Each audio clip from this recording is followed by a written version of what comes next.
Hey everyone, Judicial Watch President Tom Fitton here with our weekly update on social media. Thank you as always for joining us this week. It's been an unusual week. I'll tell you about that in a little bit here at Judicial Watch. But as per usual, we're doing the heavy lifting in court, suing for information about the corruption that's endemic here in Washington, D.C., specifically Hunter and Joe Biden. Plus, we have new information about the Trump raid and the DOJ cover-up of it. But first up, I want to update you on the Durham investigation. John Durham, who's the special counsel appointed to investigate, we were told, the whole Russia abuse of President Trump, the spying and misdeeds that the Obama administration, followed by the deep state, abused Trump with in an effort to essentially end his presidency early. And talk about sedition. That was sedition to the extreme. The John Durham investigation has been going on for 3.5 years.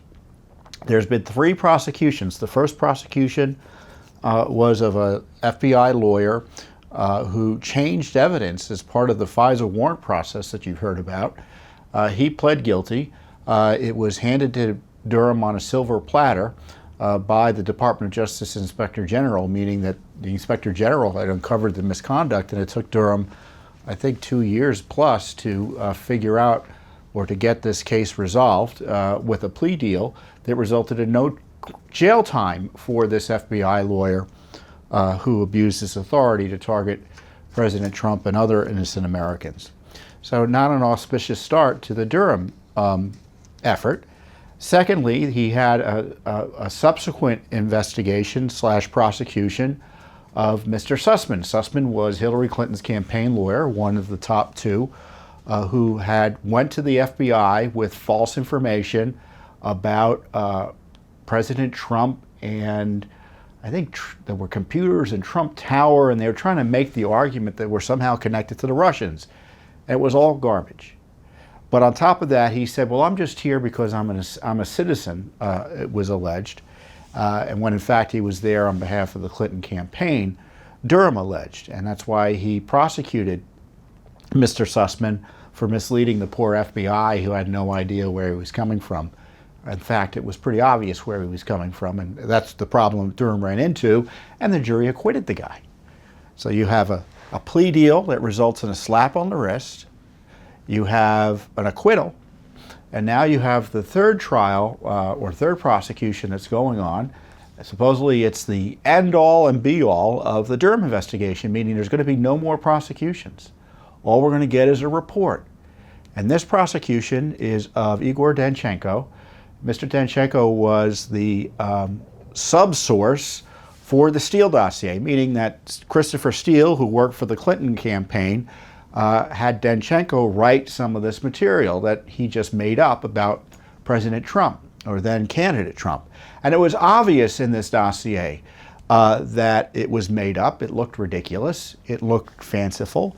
It looked unbelievable. And sure enough, the FBI, which was more than happy to target Trump at the behest of the Clinton operation, couldn't even back it up. But of course, they went to the FISA warrant. They went with these FISA warrants to the FISA courts and told them they had a good reason to spy on the Trump team based on this dossier that they knew at the time was false. So who does Durham prosecute? Does he prosecute anyone in the FBI? Does he prosecute senior FBI officials? Does he prosecute anyone in the White House who also knew this information was lacking, yet continued to abuse the Justice Department and the FBI to harass not only candidate Trump and then the incoming president? No! He went after one of Steele's operatives, Danchenko, who the FBI knew at the time, or suspected at the time, was an operative for the Russia intelligence. So this, I want to take a step back here. So Hillary had Christopher Steele, who was a foreign retired spy, dig up dirt on Trump, and they were paying Steele, who then paid Danchenko, to make up this garbage about Trump that was used to try to spy on and destroy him. So Danchenko allegedly misled the FBI and lied to the FBI about the work he did on the dossier. Now, again, the FBI already knew it was bunk, the dossier, and even though they didn't necessarily believe Danchenko, they kept on using him. And according to the revelations in this trial, the FBI actually paid Danchenko in 2017. So Steele, the Clinton campaign, paid him in 2016 during the campaign. In 2017, I think upwards of 2 or 3 years, they kept on paying him $200,000. So they continued the Clinton campaign operation against the sitting president with a person they thought to be, and had every reason to be, disreputable and dishonest and making sugar up as he went along. So that was an interesting revelation. The other interesting revelation, 3 years too late, is that the FBI, after they had fired Christopher Steele, now Judicial Watch, to take another step back, has really uncovered much of what we know about what went on at that time. We uncovered the FISA warrants. We got, for the first time in history, copies of FISA warrants, the corrupt warrants that were used to spy on Trump. We uncovered information about the details of the relationship between the FBI and Steele, Christopher Steele, who concurrently with working with the Clinton campaign was being paid by the FBI. Of the 13 times that he met with the FBI during the campaign, the FBI paid him 11 of those times.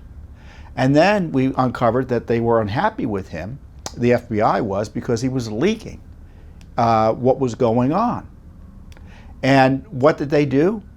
They went back and they tried to hire him again and offered him a substantial amount of money. And according to testimony elucidated from his FBI handler, or one of his FBI contacts, Mr. Auten, they offered him up to $1 million to dig up dirt on Trump and his team. And incredibly, the FBI didn't pay him because Steele had nothing to offer them. He had nothing to substantiate the dossier. He had nothing extra to give to them to substantiate the allegations that, which were outrageously false, that Trump was an agent of Russia. And yet the FBI continued to use Steele's material to persuade a court or courts to have these unprecedented FISA warrants targeting the Trump team.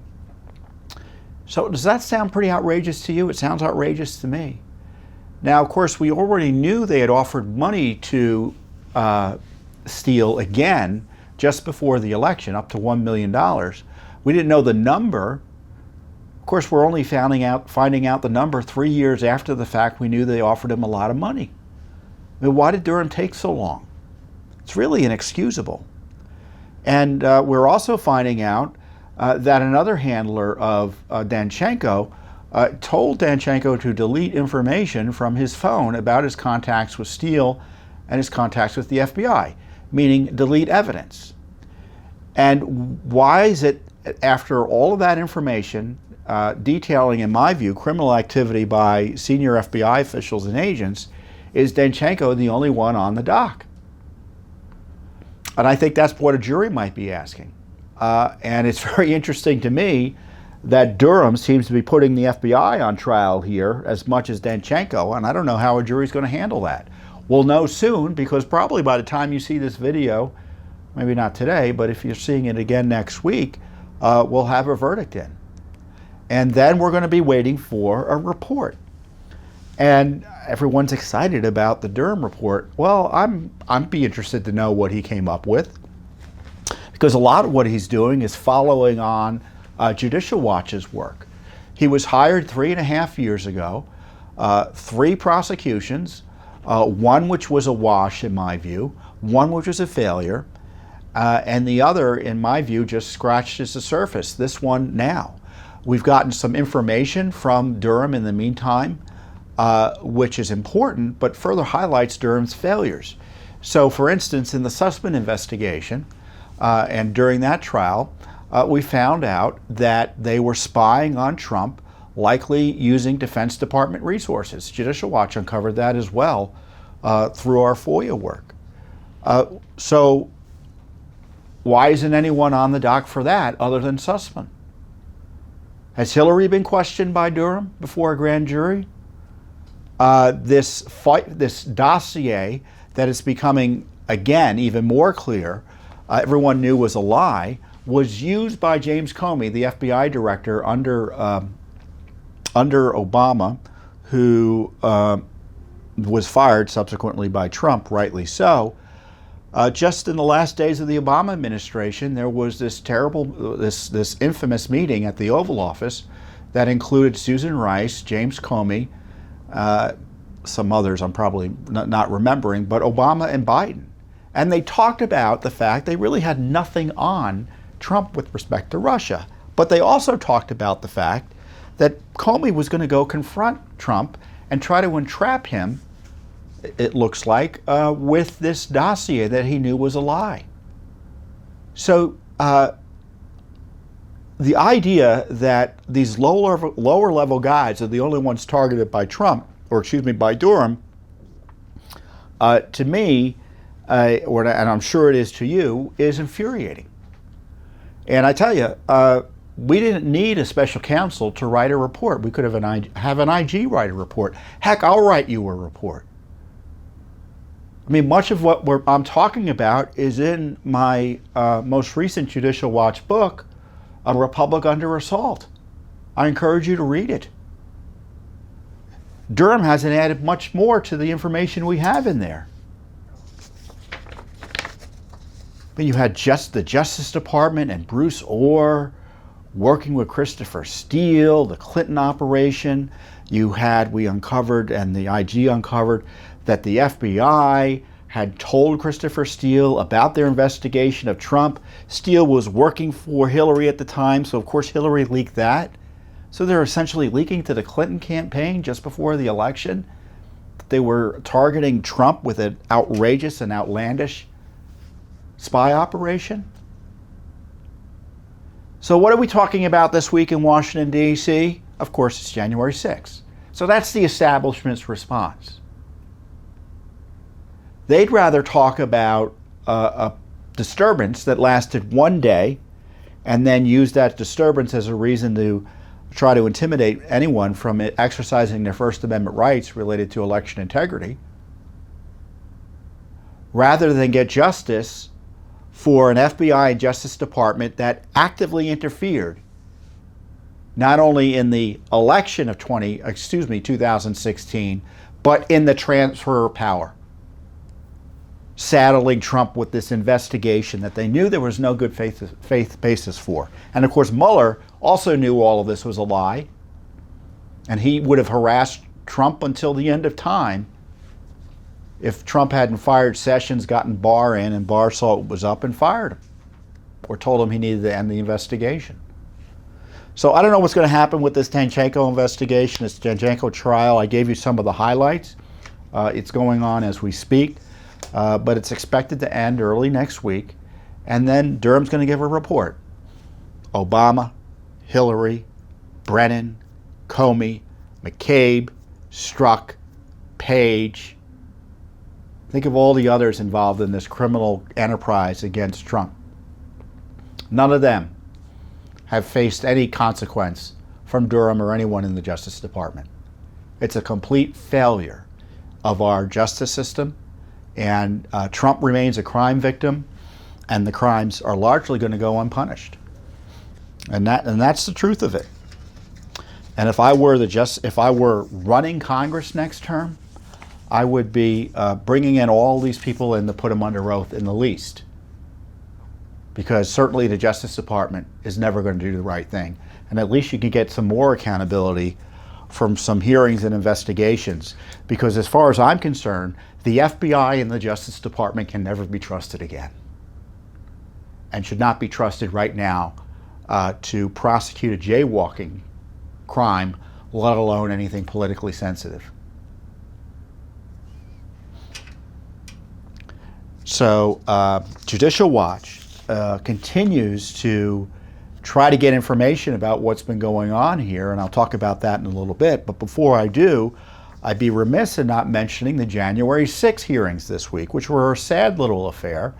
The Pelosi-Rump committee, remember, it's a one-party committee. Yes, there are 2 Republicans on the committee, but they don't answer to the Republican minority. They answer to Nancy Pelosi, who is pretending that they're representative of the Republican Party. So there's no majority and minority representation on this committee. So it's a rump committee.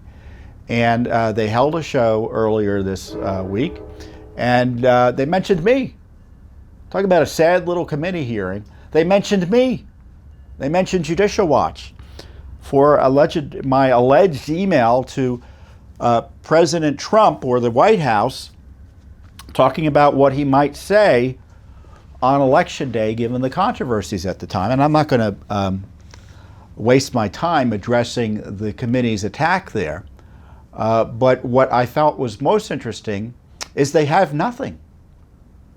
I mean, they were trying to tie Trump to the January 6th riot. They were trying to pretend that it was an insurrection, and they still have nothing. In fact, the committee ended with a whimper with a kind of an additional abuse, in the sense that, they've been in operation for what, a year now plus? And what did they decide to do as they're essentially ending? Because the Congress is essentially gone through the end of, through the election, and then they come back for presumably a lame duck. And if it changes power, as is expected to do, the committee's going to end. So what did they do as the last gasp? They issued a subpoena to Trump.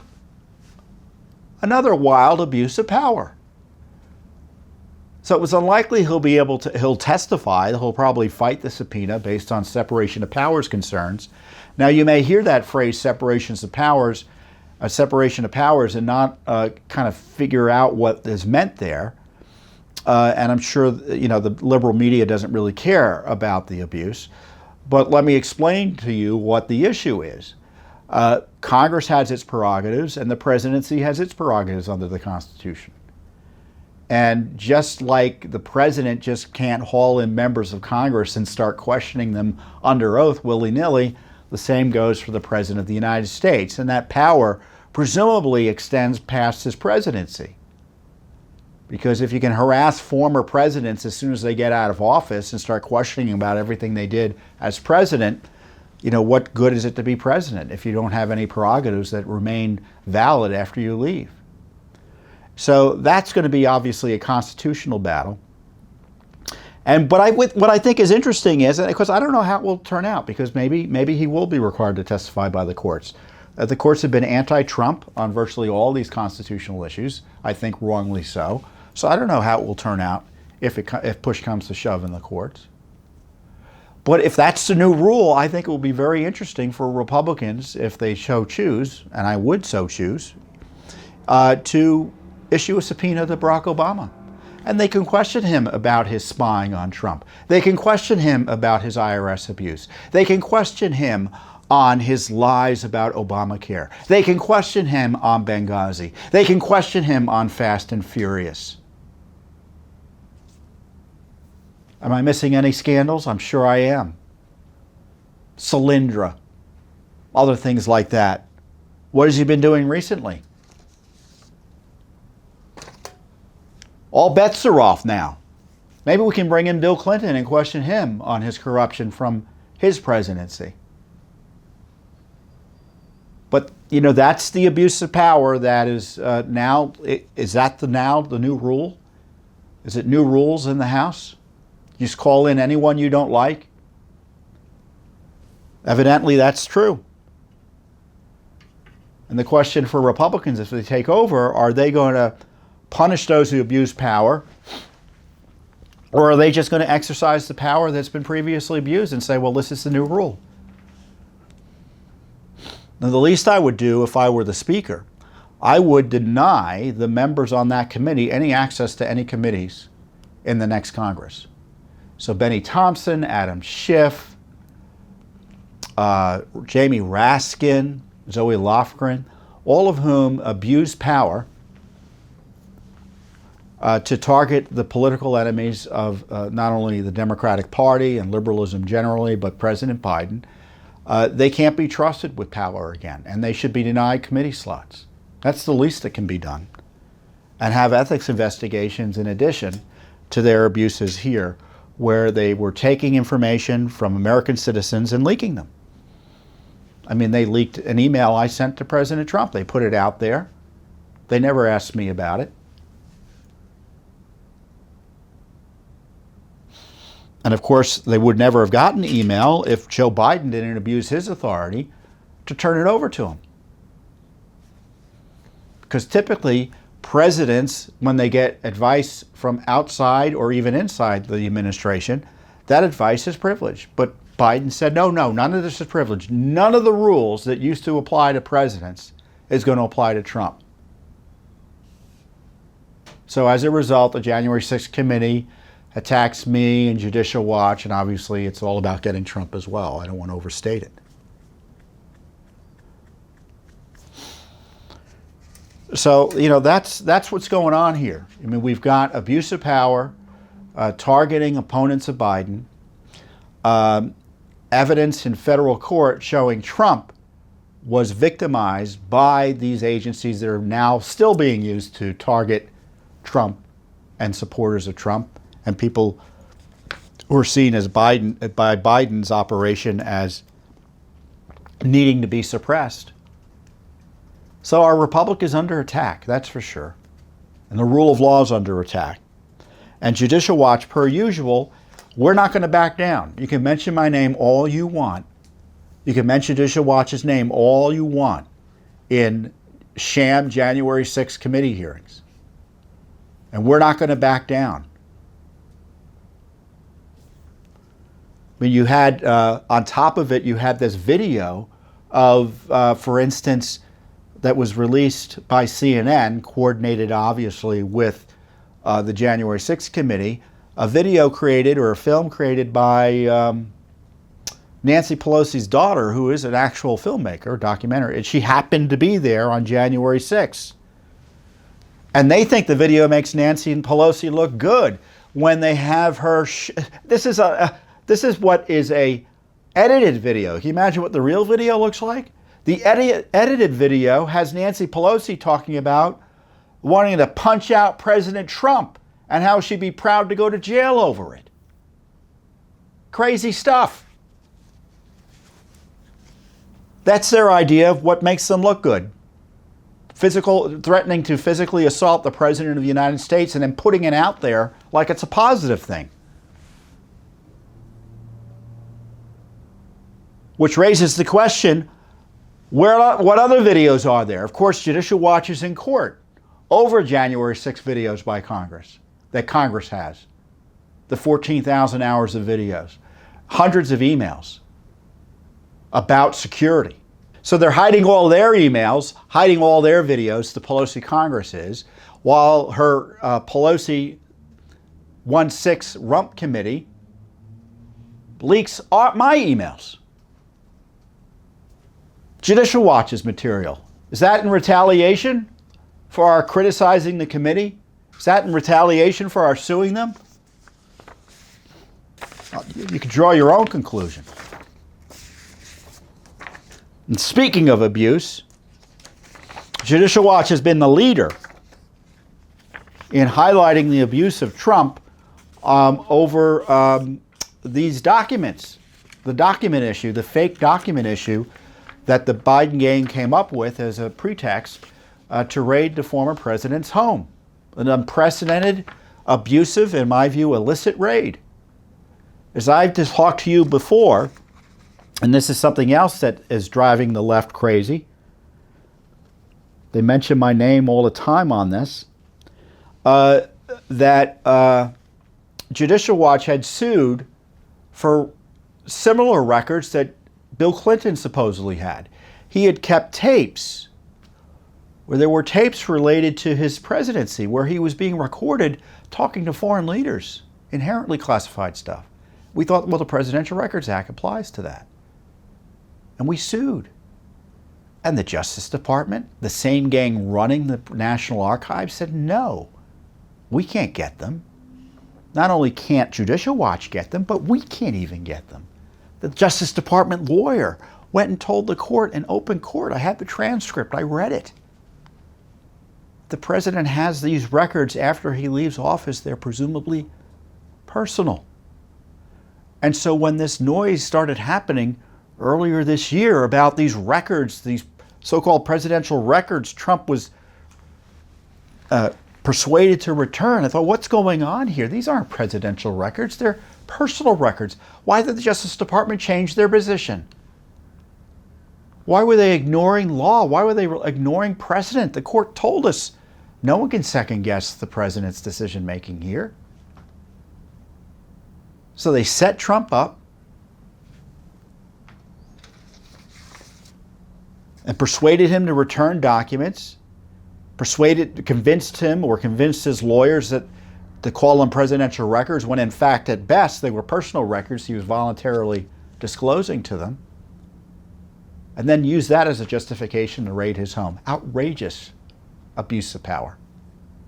And they're still messing around and thinking of indicting him for supposedly having classified records, which were inherently unclassified by the virtue of the fact he was in possession of them. And why is that? Why am I making that analysis? Because I'm following what the Justice Department position had been as it relates to these types of records. So new rules for Trump again, right? And as soon as the raid happened, we rushed the court to try to unseal the warrant. We were successful there. And of course, we've been suing to try to get access to records about the raid and the dispute generally. And one of the first agencies we sued was the National Archives, which lied, in my view, to President Trump by saying he had presidential records that needed to be returned. Under this court decision and precedent and law that I'm telling you, and Justice Department's prior position, they had no right to demand the requests, to demand these records. They weren't presidential records. They were deemed personal in virtue of him having them, or his having them, I think is the proper grammar. So we sued the archives for this fake dispute they made up with the president. And you know what they did? They started releasing records to us. And typically what happens is when the agencies start releasing records, they pretend, we can only look at 500 pages a month. It's just too hard. Or, a select portion of the records, and, it's going to take us, several months, if not years, to get through them all. So sure enough, the first batch of records we received in response to our lawsuit were about 1,500 records in total. And you know how many they gave us in whole or in part? Less than 1% of that. So they hid over 99% of the records about the raid.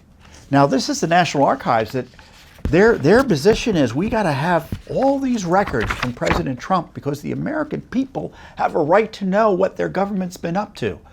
But no, not when it comes to them. So we FOIA under the law. They ignored the law, hence our lawsuit. Just to be clear, the National Archives ignored the FOIA law that required them to turn over records or otherwise answer us. They didn't do it. And the only reason they're doing it now, and of course they posted it online pretending they were doing it out of the goodness of their heart as opposed to pursuant to a federal lawsuit. As I said, the only reason they did it was because we sued. So when they talk about transparency and how, no one can hide records, no one's above the law, they're hiding records right now. And you can bet the FBI is going to raid the National Archives. And you can bet the FBI is going to raid itself. Because we got lawsuits against the FBI and DOJ. They gave us only 65 pages out of the 1,600 pages they had turned over, more or less.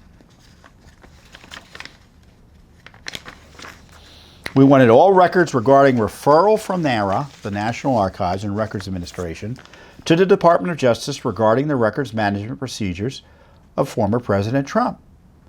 The request includes all related records of communications between any official or employee of the archives or any official or employee of the Department of Justice or any other branch, department, agency, or office of the federal government.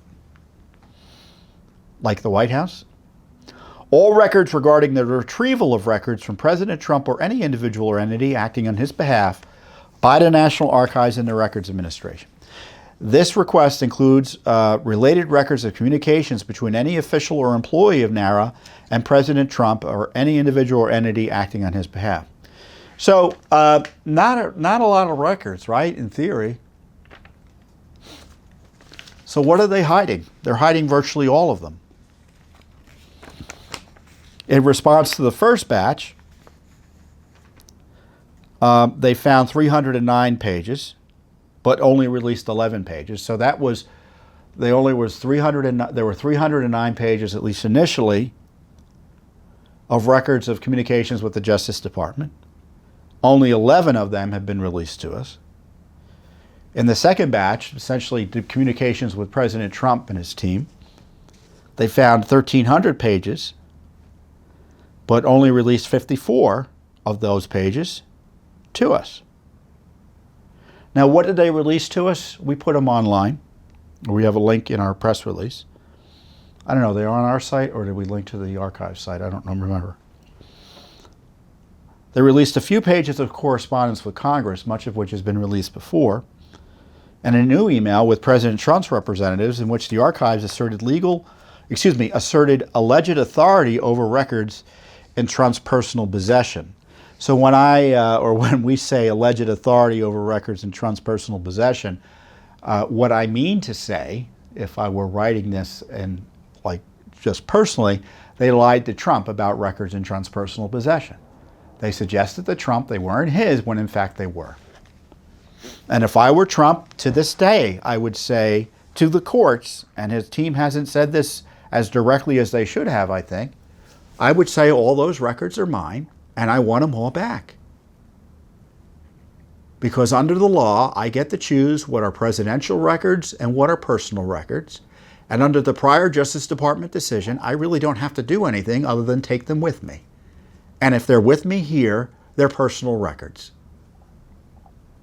That was the Justice Department's position for Bill Clinton, and they just can't lie to you and suggest I did something wrong here. I want the records back. Now, what is the archives? What is the Biden archives saying? Why can't we get these records? So let me explain FOIA to you. The Freedom of Information Act requires agencies of the government to turn documents over about certain government activities. And obviously there are national security exceptions. Sometimes they don't even have to acknowledge that there's a certain government activity. For instance, if, it's too secret to even to say, no, it doesn't exist, because that would tell the bad guys something. But typically, let's say, let's talk about the raid. They have to turn over records about the raid. Now, do they have to turn over all records? No. There's records that they can withhold in whole or in part, citing certain exemptions in law. And some of the exemptions are pretty easy to understand. Like, I'm not going to be able to ask for President Trump's Social Security number. That's privacy protected material. Other claims tend to be pretty broad in scope and in the eye of the beholder. For instance, deliberative process material, which is the sort of pre-decisional material, which is really very interesting to people, isn't it? I want the back and forth prior to a decision, and they usually try to withhold that. There's nothing requiring them to withhold it, like Social Security numbers, but they often withhold that because that's where all the juice is. Other records exemptions here are, again, B5, which is this internal deliberation process, which is completely discretionary. Completely discretionary, they're withholding these records. B6, which is personal privacy. Now that can be something about Social Security numbers, but it also could say, they could also be pretending to be concerned about President Trump's privacy, as if that's a legitimate concern at this point. B7A records compiled for law enforcement purposes. B7C, which are similar law enforcement records that relates to someone's personal privacy. So if they get records, let's say they dig through your bank records, they can't turn those over. And B7E, again, is law enforcement. So there's a bunch of records being held under deliberative process. Law enforcement is tough to get around because, you know, there is a law enforcement investigation going on, however corrupted. So they're hiding a bunch of records, many of which that in their discretion, even under the law enforcement exemption, they can release. So that's where we stand on Joe Biden's raid on Trump's home. There are 1,000+ pages of records that are being hidden by the Biden administration about its unprecedented raid. In the meantime, they're leaking information about what they found, about what Trump did. I think the Washington Post had a story out of the Justice Department, again, leaked to try to smear him, that they were concerned because he was moving boxes around his house.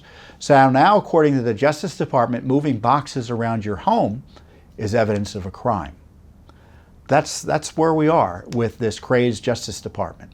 That while protecting Joe Biden and Hunter Biden, as I will describe and have previously described, they are harassing Trump in ways that I think, if it weren't so outrageous, would cause sensible people and sensible prosecutors to laugh out the outrageousness of it. And so Judicial Watch, as we said in our release, is not going to give up here. The Biden administration is in cover-up mode on its abusive and unprecedented raid of former President Trump's home.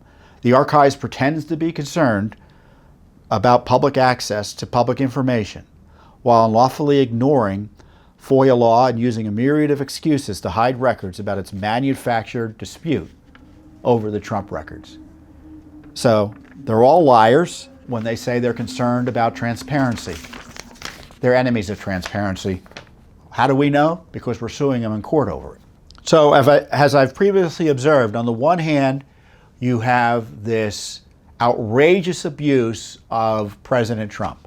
And on the other hand, you have this protection racket for the Biden family racketeering operation.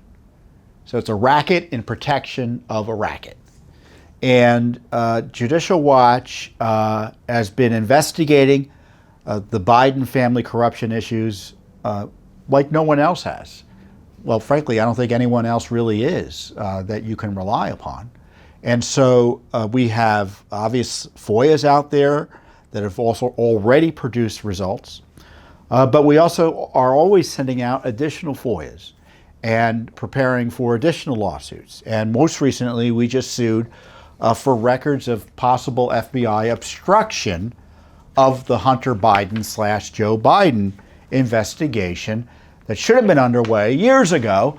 But as I've talked to you about at the last update, I think, has been slowed and obstructed by the Justice Department and the FBI.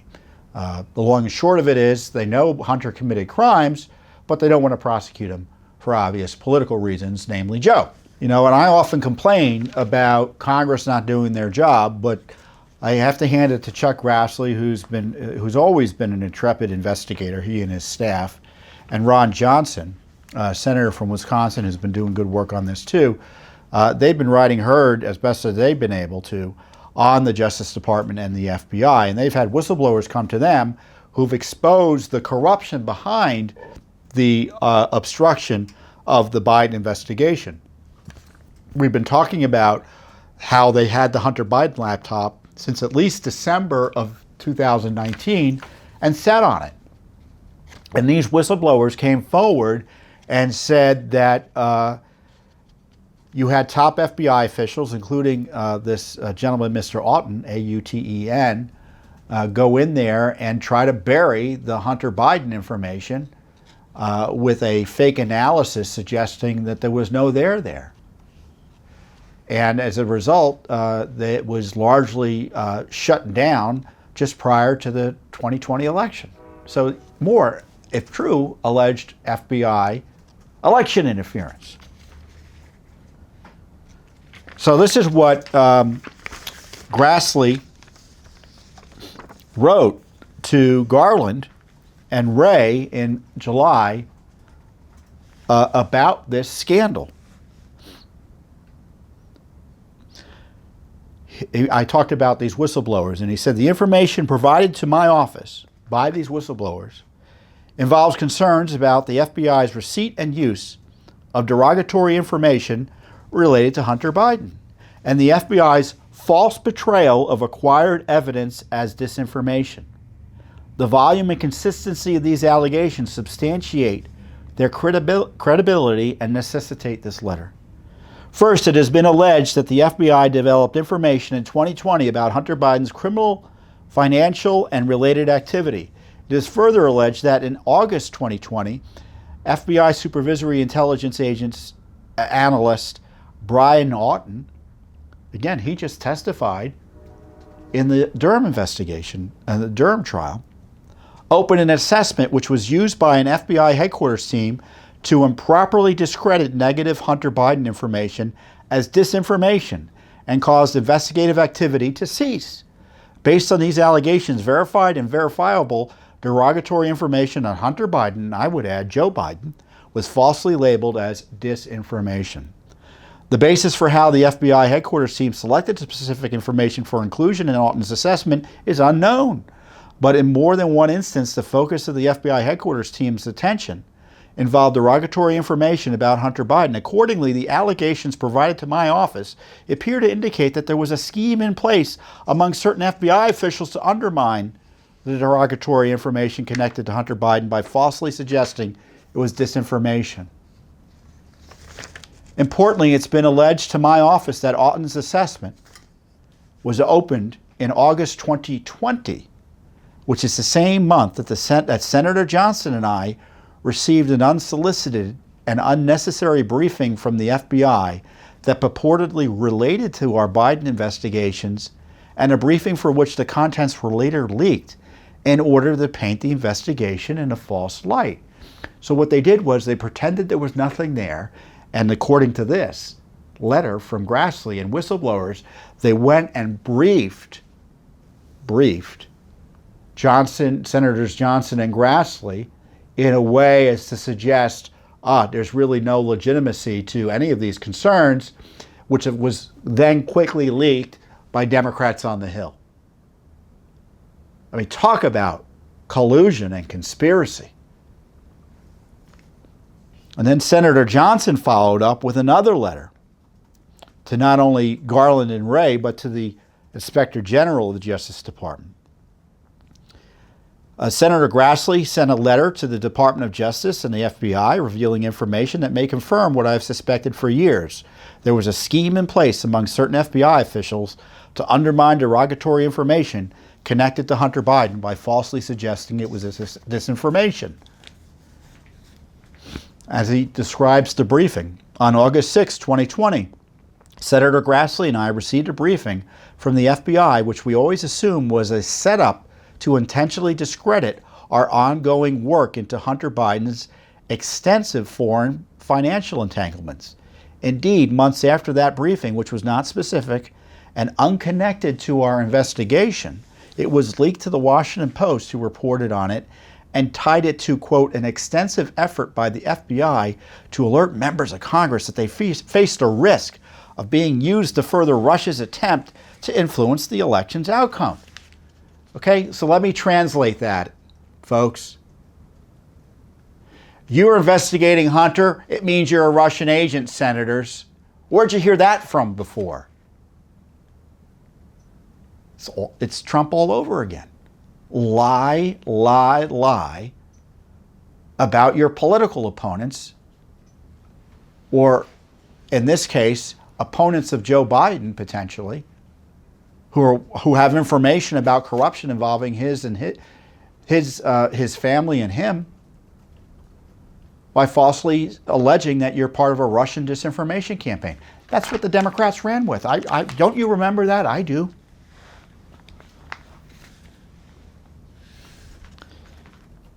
As Senator Johnson said, if these revelations are true, the whistleblowers blew the whistle on what was happening here. It would strongly suggest that the FBI's August 6, 2020 briefing was indeed a targeted effort to intentionally undermine a congressional investigation. So obstruction of Congress? The FBI being weaponized against two sitting chairmen of U.S. Senate committees with constitutional oversight responsibilities would be one of the greatest episodes of executive branch corruption in American history. So this is the way Washington works. You have this incredible evidence of government corruption, and no one wants to do anything about it but Judicial Watch. And what Judicial Watch did was we immediately started filing FOIAs to figure out what the heck happened here. We wanted all unclassified records, including emails, email chains, email attachments, notes, digital and or handwritten, briefings, data, documents, letters, evidence, assessments in the possession of the FBI, of the FBI's supervisory intelligence agents, analyst Brian Auten, concerning the August 6, 2020 briefing provided to the members of the U.S. Senate, specifically Johnson and Grassley. So we want Auten's records about this scam setup of a briefing designed to help Joe Biden just before the election by smearing senators as being Russian dupes per the standard operating procedures of that irredeemably corrupted FBI. I love this lawsuit. I mean, isn't it awful here in Washington that they spent, again, another day talking about trying to punish people for disputing an election, while in fact we had the FBI. The proof is from U.S. senators, FBI whistleblowers are coming forward by, I think there's at least 24 who've come forward now, that the Federal Bureau of Investigation and the Justice Department were actually trying to tamper with our elections. And it's only Judicial Watch that has done the lawsuit here?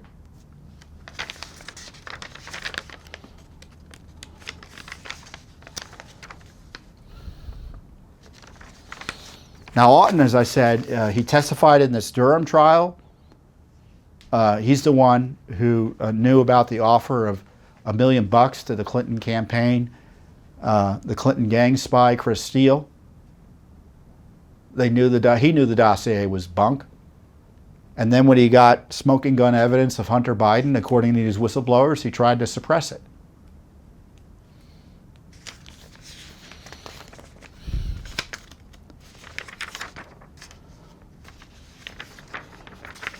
It's no coincidence that the FBI operatives implicated in improperly protecting Hunter and Joe Biden were also abusing President Trump. This is why Durham should be investigating the Biden, what I would call obstruction of justice by the FBI and Justice Department.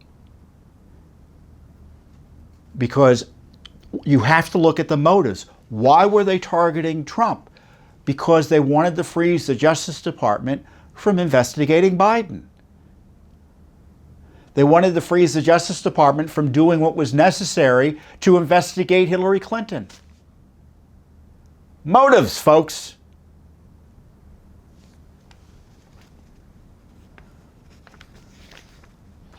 The Justice Department and the FBI, as I said, have been irredeemably compromised, and their refusal to follow federal transparency law.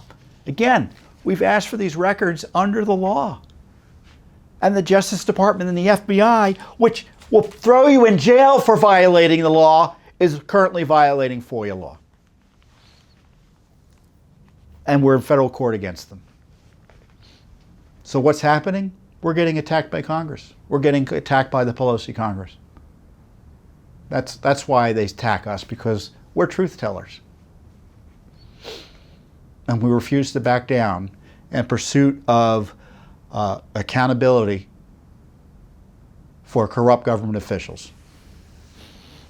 And so this is just one of many lawsuits over Hunter Biden and Joe Biden corruption. We've gotten much information before. As I said, other than, a congressman here and there getting some information out. For instance, we exposed how the State Department was worried under Obama about Hunter Biden corruption. and its implications for our national security and foreign policy with Russia and Ukraine as it relates to Joe Biden. We just sued for information about what's going on in the State Department. What did they know about Hunter generally? What about China? We exposed separately through a lawsuit he traveled at least 5 times with Secret Service protection to China. What is he doing now? The Secret Service is hiding information about what Hunter's doing now, and we're in court trying to get it. So if you want to know if there's any serious investigations going on in Washington, D.C. about the corruption issues you care about, my answer to you is yes. And it's because Judicial Watch is doing them. So I encourage you to share this information out there, because big media is suppressing us, censoring us. So you have to do extra work to push this information and find it. And you should share it with your friends, your colleagues, your family members, your members of your church, etc. Should also like and comment it wherever you can find it. I mean, you may be watching it on YouTube, you may be watching it on Twitter or on Truth Social or Getter or Rumble. Wherever you're looking at this, Instagram, say you love it. Say you love it on Facebook and share it. But also help us get the word out by supporting us. When you support Judicial Watch, you not only support our educational efforts that the left wants to suppress, but you also support our ability to go to court and sue the bad guys. So if that's what you want to be done, I encourage you to support Judicial Watch. And if you already are supporting us, thank you. And consider additional support, because we're never going to stop as long as you're with us. With that, I wish you the best, and I'll see you here next week on the Judicial Watch Weekly Update. Thanks for watching. Don't forget to hit that subscribe button and like our video down below.